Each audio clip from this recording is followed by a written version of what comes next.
So here we have the method for doing these problems. And this is actually on page 103. Okay. So what you want to do with these things is, and actually probably it's on, the picture's on page 102. 102 and 103. So what we want to do is build a table. What we're doing is an energy analysis of water to figure out what's happening with it. And the table looks like that. And you have this table in your book in a few different places. 104, 103, and then the ones we're going to work on are 105 today, and then 106. Okay? And this is kind of a standard way of working through hydraulic problems, where we analyze the energy that's in the water. So the table looks like that. The fancy word for this is Bernoulli's equation, because it was this energy method of analyzing water was developed by one of the Bernoullis. They were kind of this famous family of scientists in the Renaissance in Italy.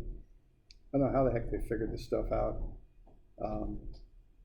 when they were doing it, which is probably back, 15, 16, 1700s. I don't know how they had the technology to be measuring some of this stuff, but apparently this fellow figured it out.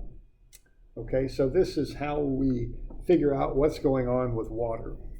So in the first column, what you do is you analyze a point that you know. Okay, so you're going to figure out what's the elevation of the water above sea level. That's the elevation head. Okay, and you get that from the plans. The surveyors get out there and measure the ground and determine those things. When you design a pipeline or a system, you usually know the elevation where you're at. Okay. Then you've got the pressure head, which you can get off of a pressure gauge, and you need to convert that into feet.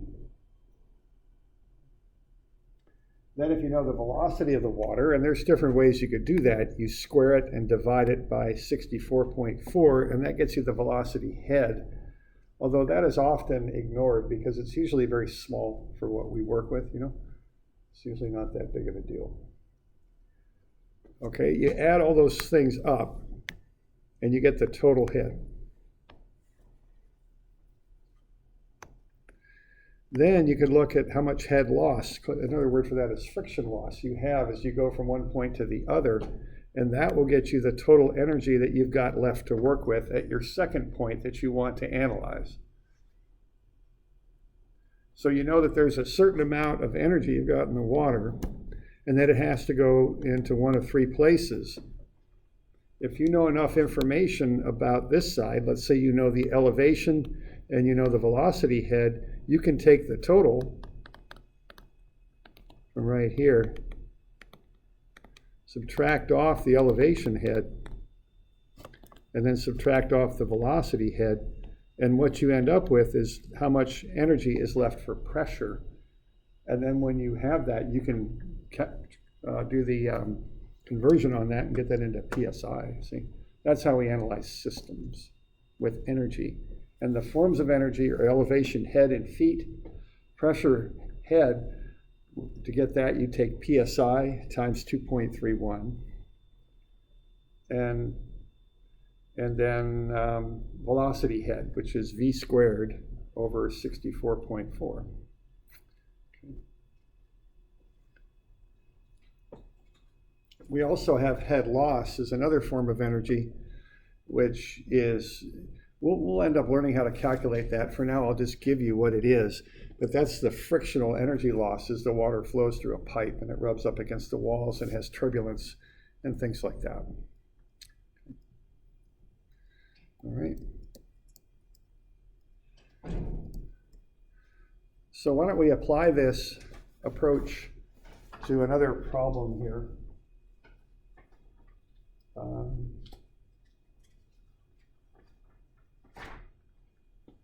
Let's see. let's look at the deal here on page 105. So let's say we've got a tank that has 20 feet of water in it. Let's start by finding the velocity head here. So if we got 20 feet of water in that tank, and then we've got a little bit of a pipe running out of it, let's find the velocity head here. Okay. All right. Now, we're given that the head loss running through that little section of pipe is 3 feet. So let's find the velocity head of the water that's coming out of the pipe as it flows out.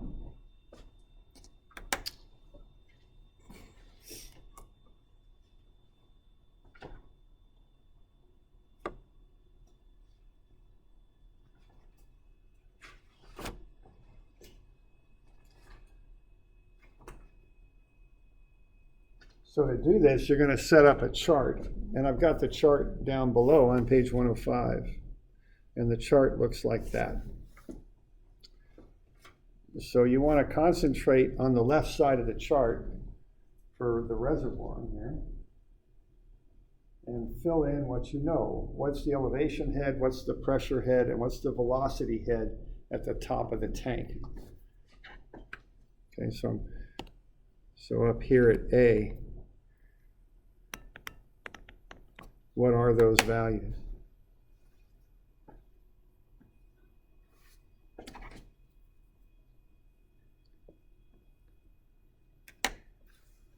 Elevation on people. Yeah, right. How about pressure head at the top of an open tank? How much pressure have you built up? Yeah, which is 0. Okay. Because it's an open tank. In pipes, you can build up pressure inside a pipe, but a tank, you're just floating on top of the tank. There's no pressure up there. Okay. And then how about if you're looking at, if you take a ping pong ball and throw it in the top of a water tank, how fast does that ping pong ball move? Yeah, it doesn't move too fast. It might have a very small velocity, but not much. Okay, so what the deal is we can assume that's 0. Okay.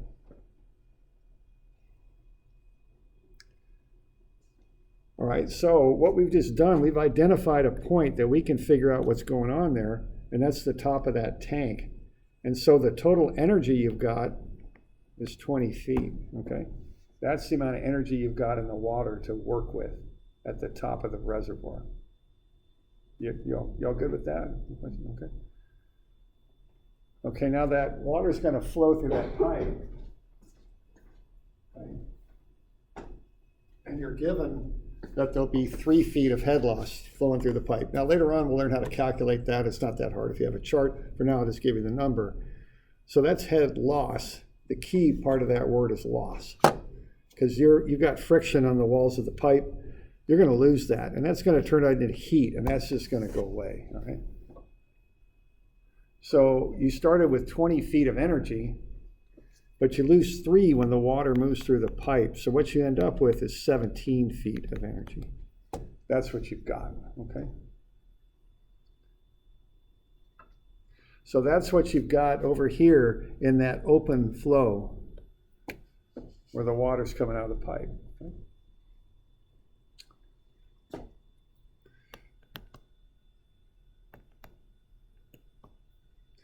All right, what's the elevation head at that pipe?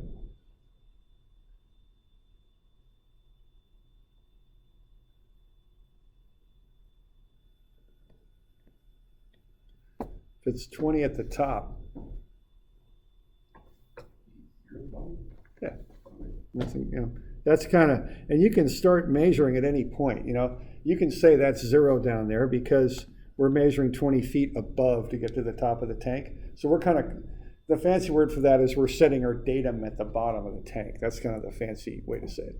You can, as long as you stay consistent, you can pick any point and say, I'm starting here and that's 0 and I'm going to go up from there. Okay? And that's what we're doing, okay? And then if that water's open to the atmosphere when it flows out of the pipe, which it would be, kind of just pouring out of the end of the pipe, what's the pressure head there? Yeah, right, if it's out of the pipe. If it's in the air, it's zeroed, okay? So what that's telling me is I got 17 feet of energy, and none of it goes into elevation head, and none of it goes into pressure head. So just by process of elimination, 17 feet goes into velocity head. Okay.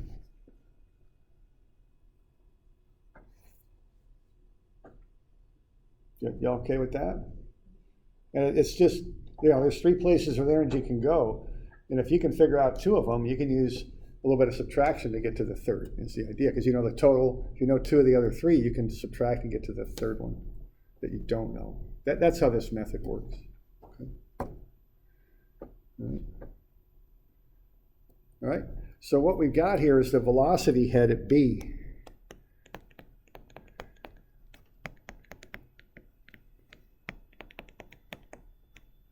Is equal to 17 feet.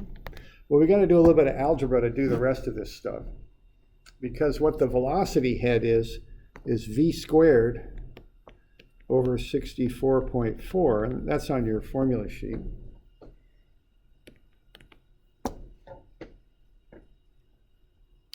And we know that equals 17.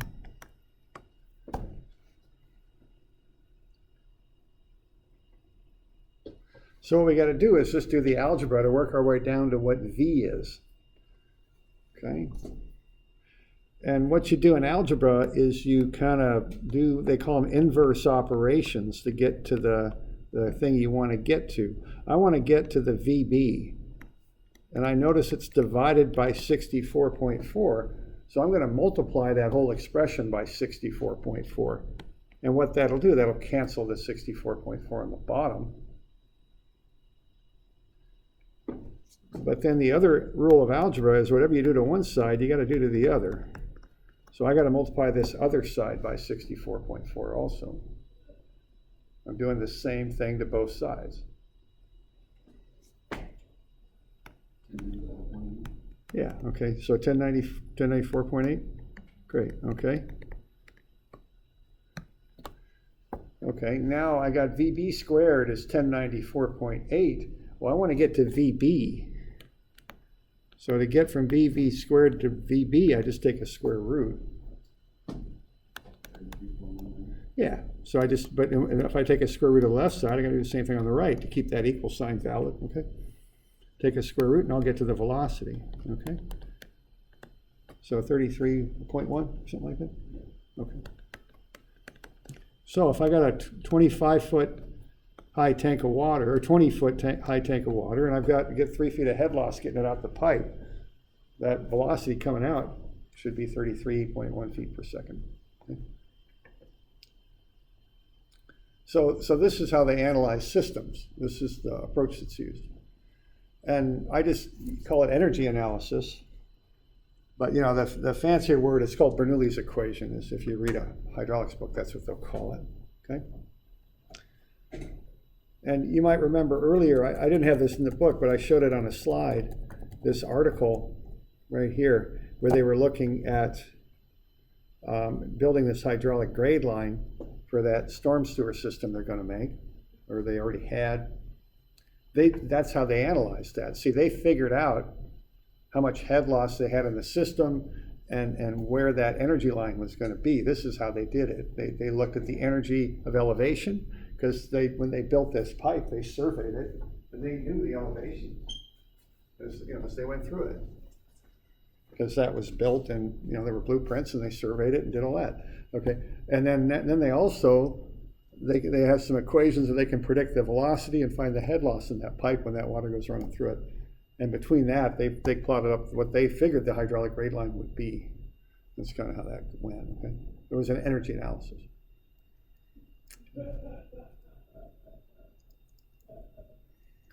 All right, so we good with that? Okay. All right, so this method can be used to, analyze things that are fairly straightforward and more complex. let's look at what I call a venturi.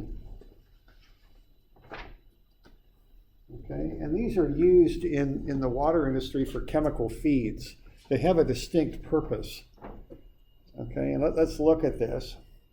You take a bigger pipe and you push flow through it, then you neck it down to a smaller pipe. And this is used on chemical feeds in water plants and wastewater plants. It's also used for carburetor jets to vaporize the gas so it'll explode. I assume fuel injection has something like this in it too. I don't remember. I can take apart a carburetor, but I can't have my fuel injection. I'll stay away from that. Yeah. The way I took apart a carburetor was I put a bunch of cups on the table and I numbered them 1, 2, 3, 4, 5, 6, and I filled them all with alcohol as a solvent. And I took the first screw off and put in cup number 1. It works. It does, yeah. It was. I'm not a great mechanic, but I can count to 20. So I know what it took. Because last thing you want to do is get your carburetor back in the car when you got one screw still on the table. That's usually doesn't go real well. No good. Yeah, right.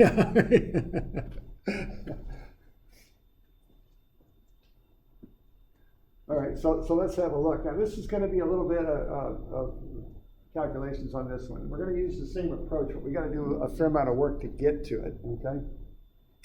So let's kind of walk through this thing. I'm on page 106 is where I'm at.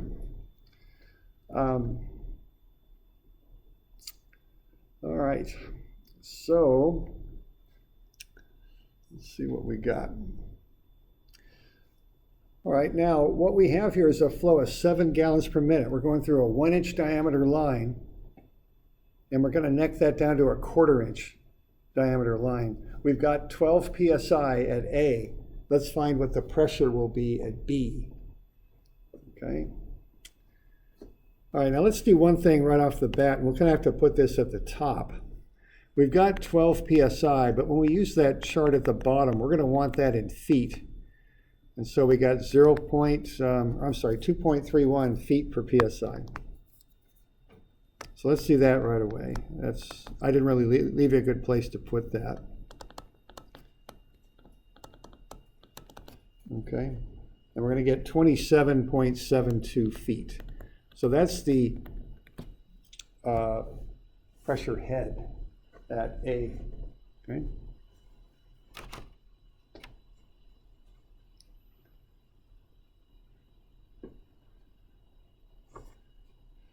All right, and what I've got here is just the steps to accomplish this job here, kind of step by step by step. So for starters, we've got 7 gallons per minute. GPM means gallons per minute. The P means per, and what per means is put a divider line in there is what it means. That's the meaning of the word per when you're dealing with units.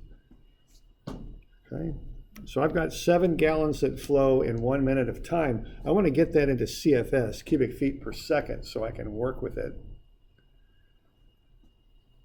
So I'm just going to walk that across and convert it. I know that 1 cubic foot is 7.48 gallons, and you've got this on your blue formula sheet, this stuff. Okay. So if you take 7.5 milk jugs, you can fill up a cubic foot, a box that's a foot by a foot by a foot. Okay. And I also know that 1 minute is 60 seconds. Okay. So what's happening there is I'm taking the gallons and I'm converting that into cubic feet because they're both units of volume. And I'm taking the minutes and converting that into seconds. They're both units of time. So if I take 7 and divide it by 7.48 and divide that by 60, I'll get a much smaller number for CFS. It's 0.0156. And that's cubic feet per second.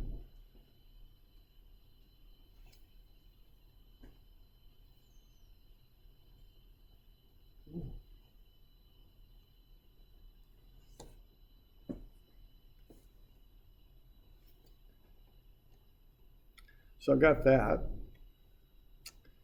Now, what I'm going to do here, I'm going to work with velocity. I'm going to want to find velocity so I can work with velocity head. And that's going to require me to take the flow rate and divide it by the area. So I also need the area of the pipes. Now the thing with that is I need the area in feet because I've got cubic feet per second. I'm going to need the area in square feet. So I got to get everything into feet. Okay. So the first one is 1 inch diameter.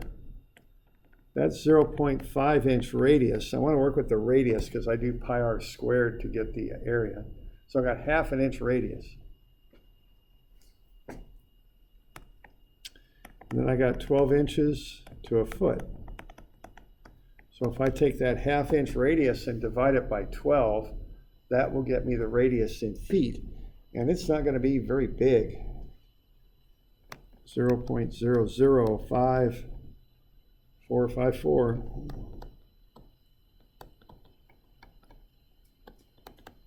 square feet. Or no, I'm sorry, just feet. That's a radius.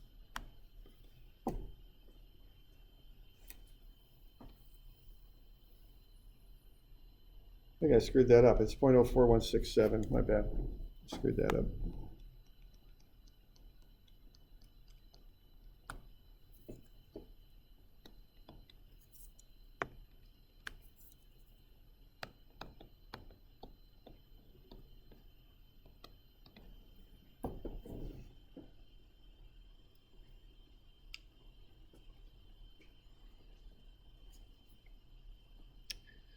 All right, now that's the radius in feet. So to get the area, I take pi times that radius squared. And that's the area. And that's 0.005454. And that's square feet. Okay.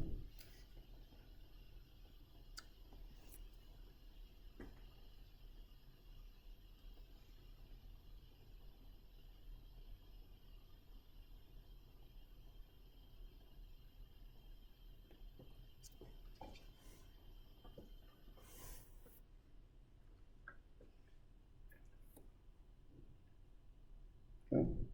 So there's the area.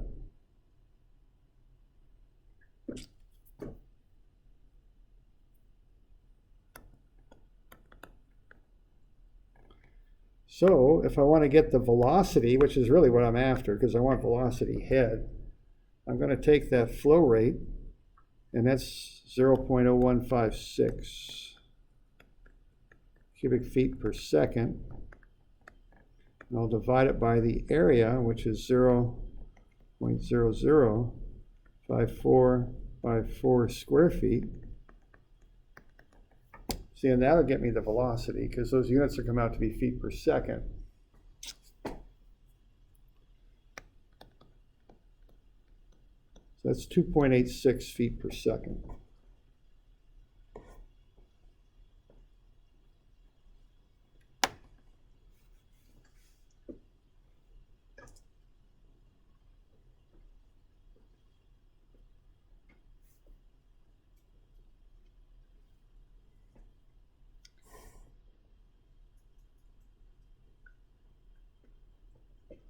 All right, so there's the velocity.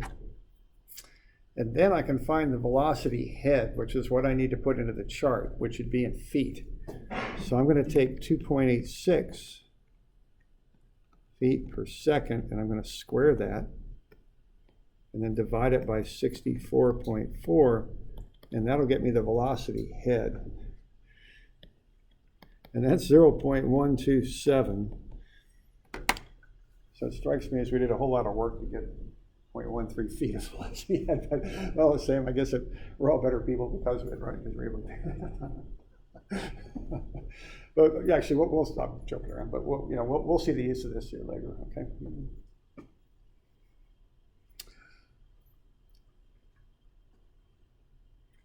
Okay. So now we can fill in the left-hand side of the chart on the bottom of page 106.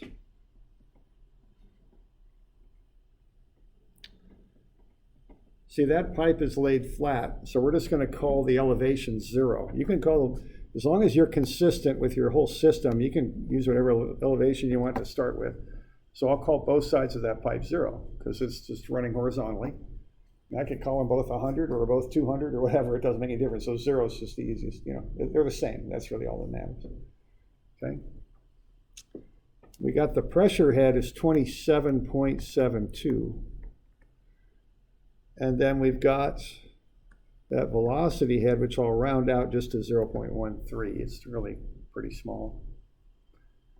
And so what I've got here when I add that up is I got 27.85 feet of energy to work with, is what I've got.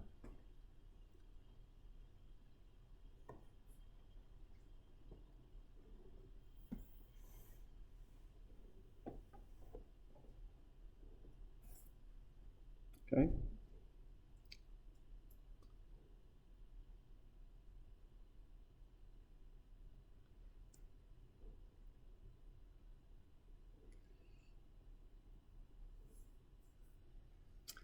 All right, now I don't have any head loss, so I'm going to have 27.85 feet of energy to work with at B. And now I don't have any elevation, so I know that energy's got to go into pressure head or velocity head, or some combination of the two.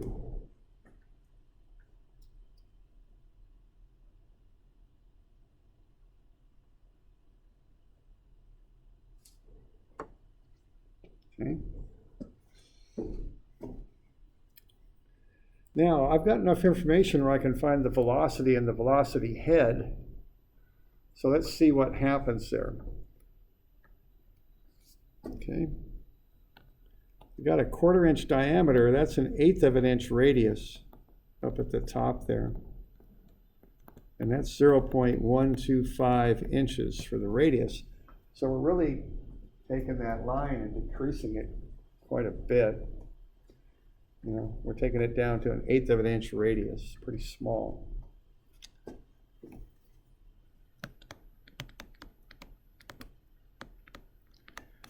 And then it'll get smaller yet when we convert it into feet. So we got 1 foot to 12 inches. So we'll take the 0.125 and we'll divide it by 12. And that's 0.01042 feet. Not very big.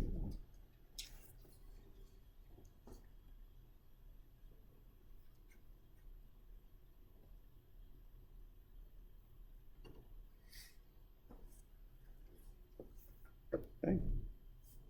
And then we can find the area.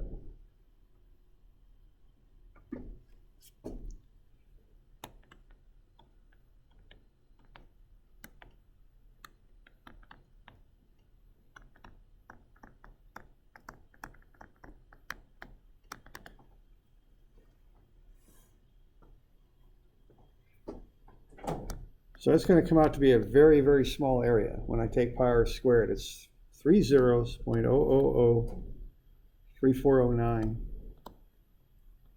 and that's square feet. So that's the area of that very small 1/4 inch diameter pipe.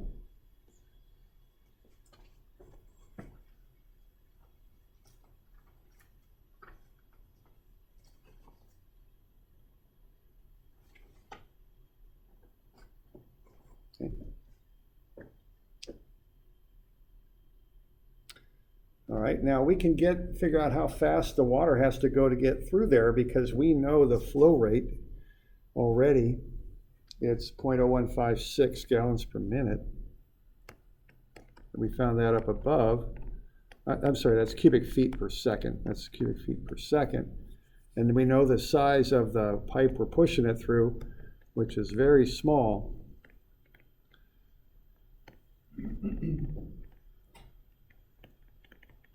So if we divide those two numbers out, we end up getting a very high velocity, okay?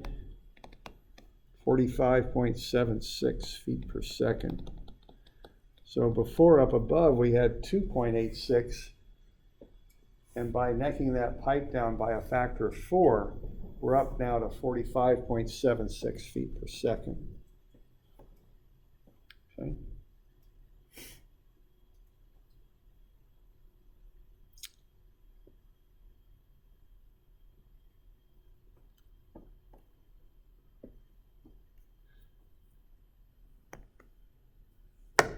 Okay, and now to find, now that's a really high velocity. I mean, the one up above, the 2.86 is a reasonable velocity. This is just really going fast. So we're going to get a lot of velocity head out of this, because to get velocity head, we take the 45.76 and we square it and we divide it by 64.4 and we get 32.52 feet. Okay.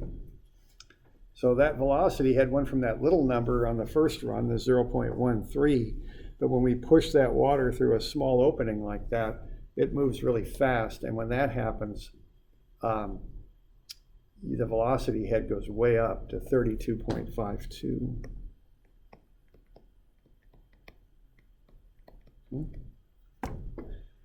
All right.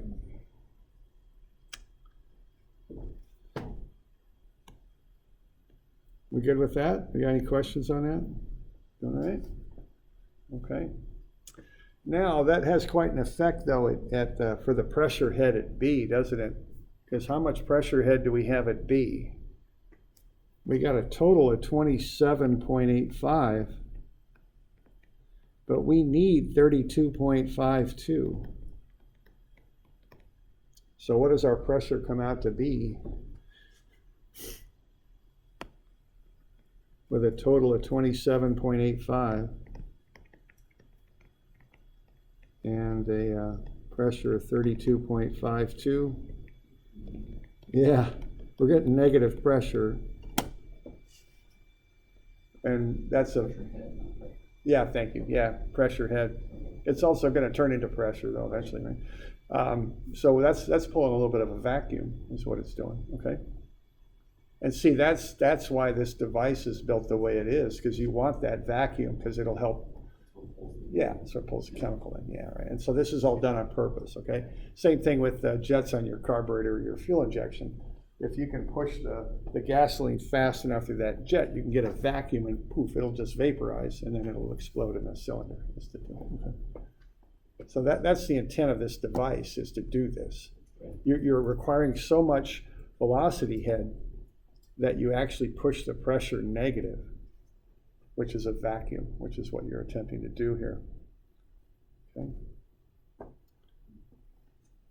So you end up with negative 4.67 feet of pressure head. Multiply that by 0.433 psi per foot.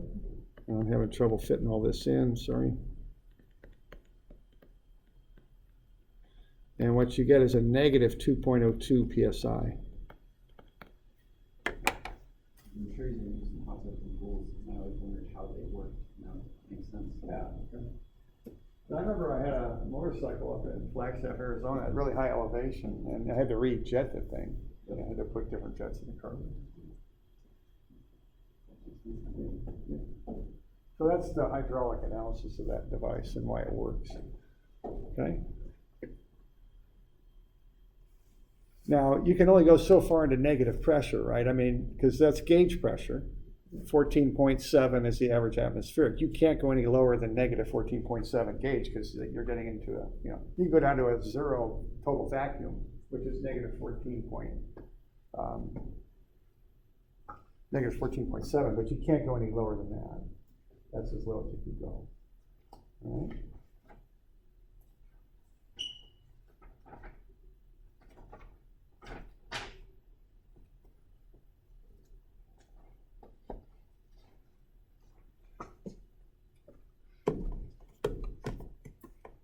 So we all right with that?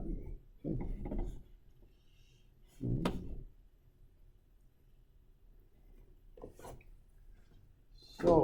So that's a little bit there on hydraulic analysis.